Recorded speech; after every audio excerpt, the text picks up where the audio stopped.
Welcome back to Keen Plays. Today I'm going to be showing you guys this game here. This is Reiner Knizia's Kingdoms.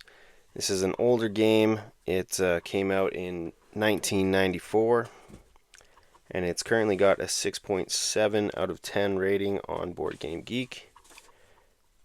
It's a pretty cool little game here.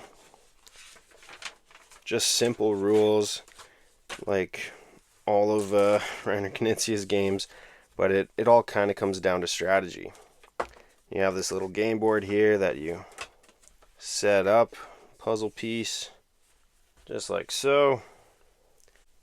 And then you have the money here. You have these little tiles here that are going to get played out onto the board. And this is basically what your points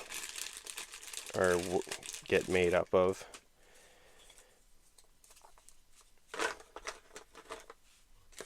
And then each player will get their color of castles. And they have a bunch of these. They have 10 of these castles. They have 4 1 castles, 3 2 castles, 2 3 castles, and 1 4 castle. And basically the way that it goes is all of these tiles here are going to be laid face down, and each player starts off with 1 in front of them. You can look at it and then put it back down, and that's kind of just a little bonus for you to know, and you can use that whenever. But on your turn, you're going to be picking up a tile and placing it on the board somewhere. There is some different powered tiles, I guess. The dragon tile cancels out all of the good tiles that have pluses on them. The mountains put a divider in the row and the column. And then there is also a gold mine, which doubles all the points regardless of positive or negative. But the way that it's going to be going is on your turn, you flip one of these up and then you just pick a position to put it on the board. You either pick up a tile or you can place one of your castles down. And you're going to want to put it in a location that is positives in row and column, because that's how you score. So once every once every space on the game board is completely filled up like this, that would end the first round. The game consists of 3 rounds, and at the end of each, you will be scoring. The purpose of the different size of castles is going to be how much points they produce. So for each dot that is on these castle tiles, it's going to be times that many dots in the row and the column. For this particular red castle here, well, he doesn't actually get anything for this row here because the mountains cut it off. And so in this section here, before it gets cut off, there's nothing. So he gets nothing for that one. But for the column here, you're going to add up all the pluses, so we have 7. And then you're going to take away the negatives. So we have 3 after taking away the -4 there. And then we're going to times that by whatever castles you have on there. So 3 times 4 is 12, and you'll take 12 coins here. And you'll just go kind of through each column and each row wherever you have your castles, and you'll either be taking money for however many points you get there, or you're going to have to be putting money back in the bank depending on if there's negatives there or not.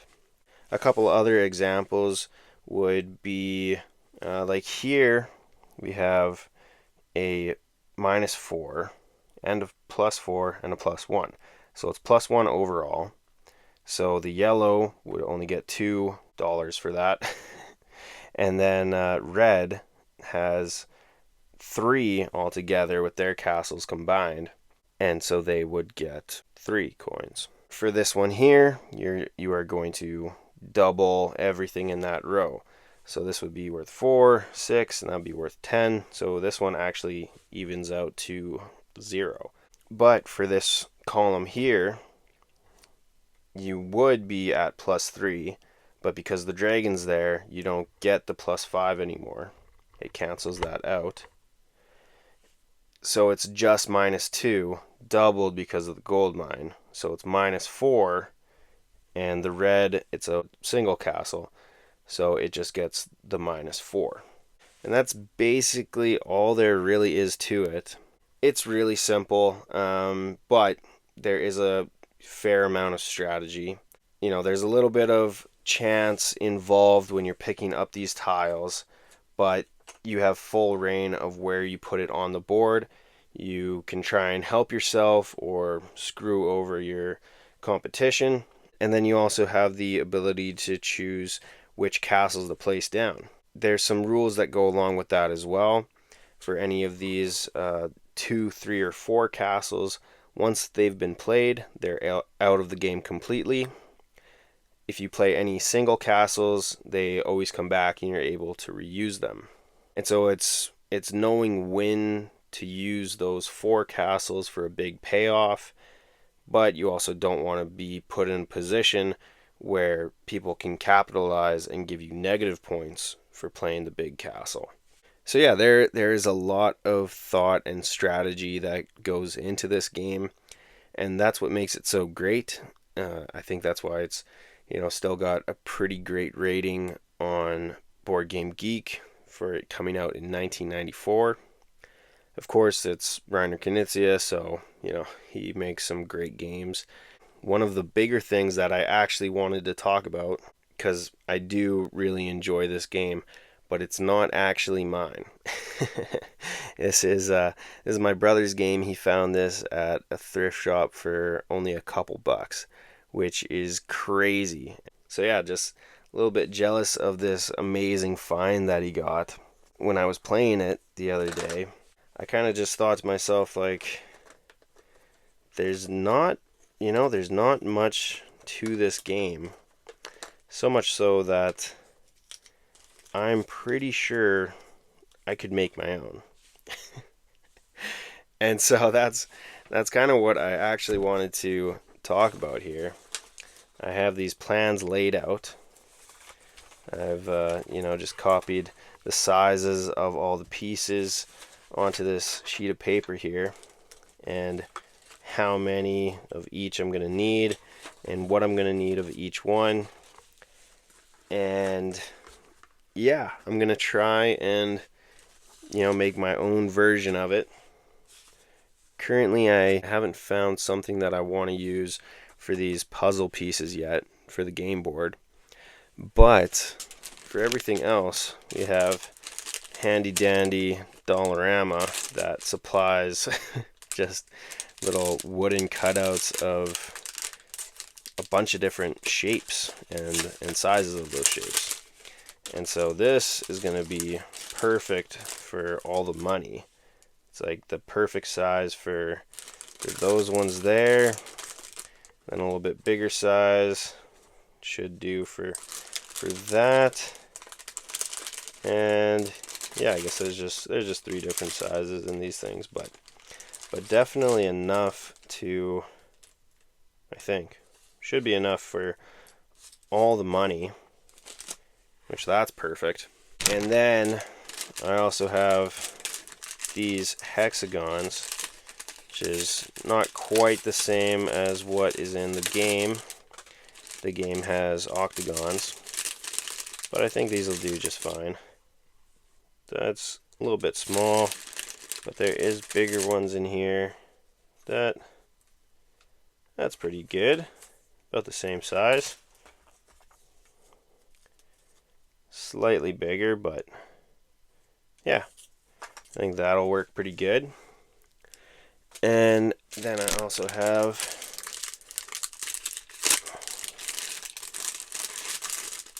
some squares as well, and those are mint. They're like exact size, slightly bigger, but yeah. So I already have these. It'll kind of just come down to, you know, drawing on them, painting on them. I'm not really sure what I'm going to do yet. But, you know, I need 22 of these, 40 of these, which that's going to take a little bit. And then the money, you know, that shouldn't be too bad. I probably won't mess around by, you know, painting them or anything like that. We'll probably just write on them how much they're worth. That should be pretty easy. And then for the game board itself, I just need to find the right material, and I don't know, I think I want something a little bit thicker than what these are, just so it can stand up to time better. But yeah, I think this is going to be super doable, hopefully fun. Making my own little version of this old school board game. And then I can, you know, give this game back to my brother, and I'll have my own. Might take me a little bit before, you know, I have it all fully completed. But it's a pretty good start having all of these, you know, little pieces pretty well done already. I think, yeah, so each pack of these shapes was $1.75. I had to get 2 packs of the hexagon shapes because there's the most of those. There's 40 of those, but there's only so many big size hexagons in here. At $1.75, I have 4 bags so far. So, you know, I'm at $7 right now. Which is already more than what my brother picked this game up for. So hopefully I can make it look good. But yeah, we will see. And then I'll need to spend a little bit extra to get the what I want for the game board here. And that'll take a little bit more work doing the puzzle piece cutout. And then for the rules, should be easy enough to print this off. Not much to it. So that's the video for today. I'm going to be working on this for a while. We'll see how it goes. Let me know your guys' thoughts on this, if it's worth it, or if you guys have done anything like this, remade any games. But in the meantime, you can feel free to like this video or subscribe to my channel. That would be awesome. Thank you so much for watching. See ya.